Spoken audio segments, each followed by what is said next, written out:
just be killing sin or will be killing you. No, it's killing me and I.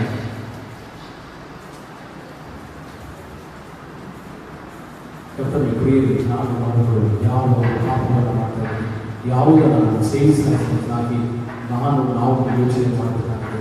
ಅದನ್ನು ನಮ್ಮನ್ನು ನಿಧಾನಕ್ಕೆ ಅದನ್ನು ಕೊಡ್ತಾನೆ.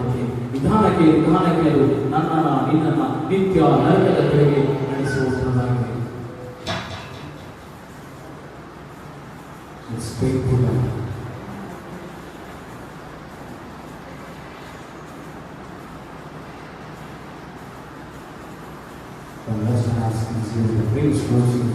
And saying that these are ways brings forth death in life. ನಾವು ಯಾಕೋಬನ ಪತ್ರಿಕೆ 15ನೇ ವಚನದಲ್ಲಿ ನೋಡ್ತೇವೆ, ನಾನು ನೀನು ಪಾಪವನ್ನು ಮಾಡ್ತಾ ಇರುವಾಗ ಇದ್ದಂತಹ ನಾನು ನೀನು ಇಲ್ಲದೆ ಹೋಗ್ತೇವೆ, ನಾವು ಮರೆಯಾಗ್ತೇವೆ, ನಾವು ಕಾಣದೆ ಹೋಗ್ತೇವೆ.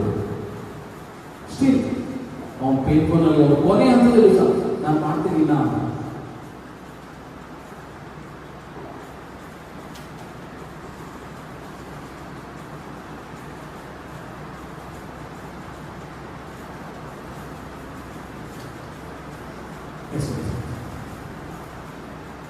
ಇವಾಗ ನೋಡಿ, ನಾವು ನೋಡುವಾಗ ಒಂದು ವೇಳೆ ನಾನು ಪಾಪವನ್ನು ಮಾಡಿದರೆ ಎಂಬುದಾಗಿ if I realise my mistake, as I did mistake, ನಾನು ಪಾಪವನ್ನು ಮಾಡಿದೆ ಅಂತ ನೋಡುವಾಗ ಆ ಪಾಪವನ್ನು ನಾನು ಇಗ್ನೋರ್ ಮಾಡ್ತಾ ಇದ್ದೇನೆ.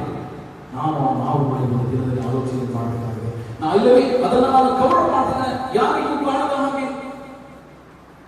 ನಾವು ಹೊರಗಡೆ ಬಂದಾಗ ಯಾರಿಗೂ ಕಾಣದ ಹಾಗೆ ಅದನ್ನು ಕವರ್ ಮಾಡ್ತಾ ಇದ್ದೇನೆ ಎಂಬುದಾಗಿ ಯೋಚನೆ ಮಾಡಬೇಕಾಗಿದೆ. ಇಲ್ಲವೇ ನಾವು ಅದನ್ನ ಎಂಜಾಯ್ ಅನ್ನು ಮಾಡ್ತಾ ಇದ್ದೇನೆ ಎಂಬುದಾಗಿ ಯೋಚನೆ ಮಾಡಬೇಕಾಗಿದೆ. ಮಾಡ್ತಿದ್ದಂತಹ ಪಾಪದಲ್ಲಿ ಎಂಜಾಯ್ಮೆಂಟ್, ಇಲ್ಲವೇ ನಾನು ಮಾಡ್ತಿದ್ದಂತಹ ಪಾಪಕ್ಕಾಗಿ ನಾನು ಯಾವ ರೀತಿಯಲ್ಲಿ ರೆಸ್ಪಾಂಡ್ ಅನ್ನು ಮಾಡ್ತಾ ಇದ್ದೇನೆ, ಆ ಮಾಡ್ತಿದ್ದಂತಹ ಪಾಪವನ್ನು ನಾನು ಅದನ್ನ ಡಿನೈ ಮಾಡಿದ ಹಾಗೆ ಅದನ್ನ ಮತ್ತೆ ನಾನು ಸೇವಿಸುವಂತಹ ಮಗಳಾಗಿದ್ದೇನ, ಇಲ್ಲವೇ ನಾನು ಅದರ ಕುರಿತಾಗಿ ನಾನು ಪ್ರೌಡ್ ಆಗಿ ಫೀಲ್ ಮಾಡ್ತಾ ಇದ್ದೇನಾ, ಇಲ್ಲವೇ ನಾನು ಪಾಪ ಮಾಡಿದ್ದೇನೆಂಬುದನ್ನು ಅದರ ಕುರಿತಾಗಿ ನಾನು ಸಾರಿಯನ್ನು ಕೇಳ್ತಾ ಇದ್ದೇನೆ ಎಂಬುದಾಗಿ ನಾವು ಯೋಚನೆಯನ್ನು ಮಾಡಬೇಕು. ಈ ಒಂದು ಸಮಯದಲ್ಲಿ ನಾನು ನೀವು ರೆಸ್ಪಾಂಡ್ ಮಾಡ್ತಕ್ಕಂಥದ್ದು, ನಾನು ಪಾಪಿಗೆ ಒಪ್ಪಿಕೊಳ್ಳಬೇಕಾಗಿದೆ. ನನಗೆ ಬಿಡುಗಡೆಯನ್ನು ಕೊಡ್ತಕ್ಕಂತಹ ಯೇಸು ಕ್ರಿಸ್ತನು ನನ್ನ ಒಂದು ರಕ್ಷಕರು, ನನ್ನ ಒಂದು ಆತನ ಸೇವೆ ಎಂಬುದಾಗಿ ನಾನು ಬಿಲೀವ್ ಮಾಡಬೇಕಾಗಿದೆ. ಈ ಒಂದು ದಿನದಲ್ಲಿ ನಾನು ಕನ್ಫೆಸ್ ಅನ್ನು ಮಾಡಬೇಕಾಗಿದೆ. ಕರ್ತನಲ್ಲಿ ಪ್ರಿಯರೇ, ನಾನು ಯಾವ ಒಂದು ಸೈತಾನನ ಯಾವ ಒಂದು ಪಾಪದಲ್ಲಿ ಗುಲಾಮನಾಗಿದ್ದೇನೆ ಎಂಬುದಾಗಿ ಯೋಚನೆಯನ್ನು ಮಾಡಬೇಕಾಗಿದೆ.